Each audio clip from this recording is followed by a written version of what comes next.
Hello বন্ধুরা, একটু সাজুগুজু করছি। কোথাও যাব বুঝতে পেরেছেন তাই না? জি, যে পরিমাণ গরম পড়ছিল কয়টা দিন একেবারে জীবন অতিষ্ঠ হয়ে গেছিল। তো গরমের মধ্যে কোথাও বের হওয়ার সাহস আমরা করি নাই। গরম একটু কমতেই আমরা পরিবার সহ একটু বেরিয়ে পড়লাম কোথায়? আমার ছেলের ম্যাগি হাতার গেঞ্জিগুলা অনেক ছোট হয়ে গেছে। তো ভাবছি যে যেহেতু গরমে বাসায় ওকে ম্যাগি হাতার গেঞ্জিটাই আমি সবসময় পরাই। তো ও একটু গ্রোথ ভালো, যার জন্য যে গেঞ্জি কিনি 2 মাস 3 মাসের বেশিও ব্যবহার করতে পারে না। তো আজকে মূলত ওর গেঞ্জি কেনার জন্যই বের হচ্ছি।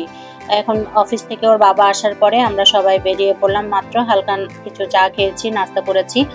তো এই ছেলেটার কাছ থেকে আমরা সবসময় আমার বাসায় পরার গেঞ্জি নিয়ে থাকি। লোকেশনটা হচ্ছে জয়দেবপুরে বাজার বাস স্ট্যান্ডে।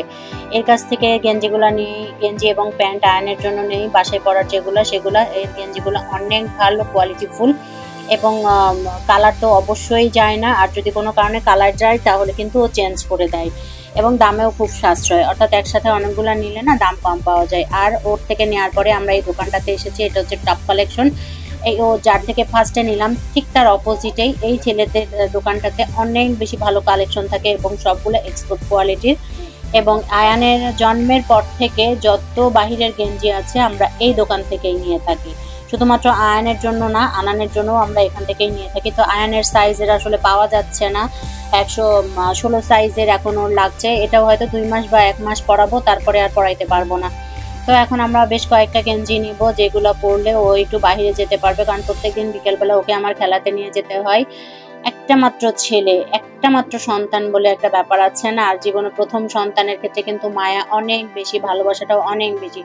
তো আয়ান হচ্ছে আমাদের প্রথম সন্তান এবং একমাত্র সন্তান স্টিল নাও। তো আমার সন্তানের জন্য আমরা নিতে গেছি বাইরে পড়া গেঞ্জি, এখন চুজ করছি, অর্থাৎ আমি আয়নের বাবাকে ধরে ধরে দেখাচ্ছি কোনটা নিব এবং ফাইনালি আমরা দুজন মিলে যেটা সিদ্ধান্ত নিই সেটাই আয়নের জন্য পছন্দ করি। এখানে একটু দাম বেশি হইলেও জিনিসগুলো খুবই কোয়ালিটিফুল এবং খুবই কমফোর্ট। আর এখানকার গেঞ্জিগুলো আমার বড় বোন খুব পছন্দ করে। তো অনেক সময় বরাবর বাচ্চার জন্য আমাকে এখান থেকে কিনে নিয়ে যেতে বলে, বরাবরই আমি এই দোকান থেকে কিনে থাকি। এদের দেখেছিলাম ছোট্ট একটি দোকান ছিল, এই 5-6 বছরের মধ্যে মোটামুটি ওরা 4টা দোকান করে ফেলেছে এই জয়দেবপুর বাজার বাস স্ট্যান্ডেই। এবং ওদের প্রত্যেকটি দোকানে একই ধরনের জিনিস পাওয়া যায়। এখানে শুধু যে বাচ্চাদের আইটেম পাওয়া যায় তা কিন্তু না, মেয়ে বাবুদের জন্য জিনিস পাওয়া যায় এবং মোটামুটি 12-13 বছরের অর্থাৎ আনানের বয়সী যারা আছে তাদেরও ড্রেসগুলো পাওয়া যায়।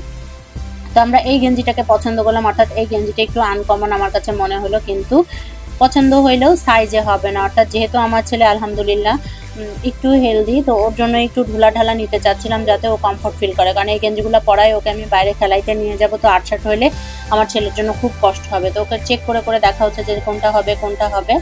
তো ফাইনালি এটাও হইলো। এখান থেকে মোটামুটি আমি 3-4টা গেঞ্জি নিয়েছি আর বাসায় পরার জন্য 4টা গেঞ্জি নিয়েছি।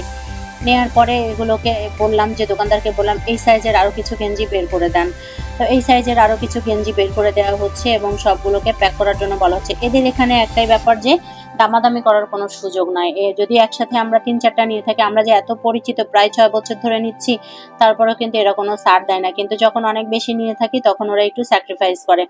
এখন দাম বেশি হইলেও জিনিস তো ভালো, তো কোয়ালিটিফুল।